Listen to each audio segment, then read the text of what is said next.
ubu ndi ku ishuri ndimo ndagerageza ngo ndebe ko nabona diporome. Uru rugendo ntirworoshye ndagerageza ariko ngatsindwa.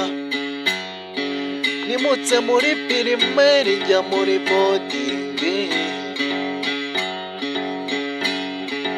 nibwira yuko nyarangije ariko ibisubiza inyuma byo ni byinshi.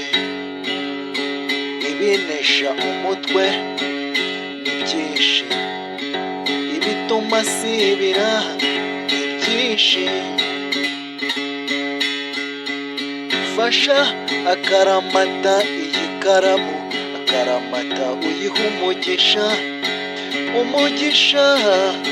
uko ikora egizame yandika ku izi mpapuro, izaba ari nako inyinjiriza umushahara muri minisiteri.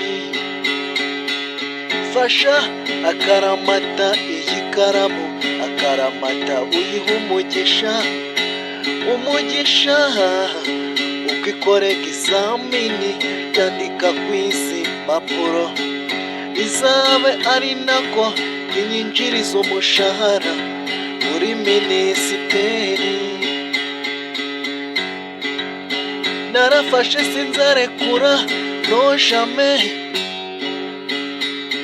iyi karamu nzayigwa inyuma n'ukuri.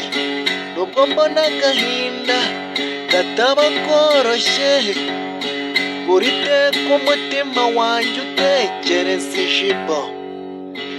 Umukobwa Tereza watitije abatipe k'uyu mubumbe, kw'iri shuri twigaho muri refe nza ku mwanya wa mbere. Mwogereza ibikoresho yaririyeho mu mwanya w'amanota nkabona 0.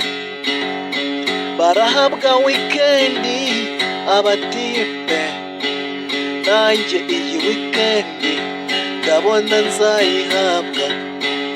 Mfite amakosa menshi kw'iri shuri, bivangamo n'urukundo nkaraburizwa. Fasha akaramata iyi karamu, akaramata uyiha umugisha uko ikora egizame yandika ku izi mpapuro, izaba ari nako inyinjiriza umushahara muri minisiteri.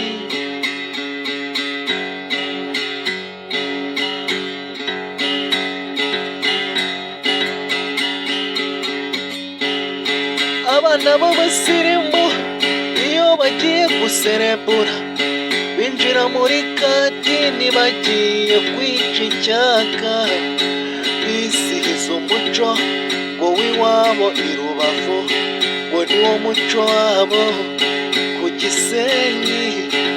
Natwe tugatanga icyacumi cy'imbavu, na nicyo twaramije imbavu tukazunga isereri.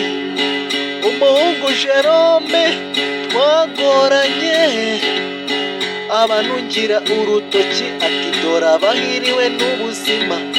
Gafata telefone gahamagara mama, nkamubwira uburyo abandi bana babayeho. Atereka wa mwana we ntacyo uzi, buri muntu inyogoye. Abo ngabo nabo inyogo yabo, nawe inyogo yawe urayizi. Bareke bagikizenga, kora icyakujyanye. Umugire neza Janvier.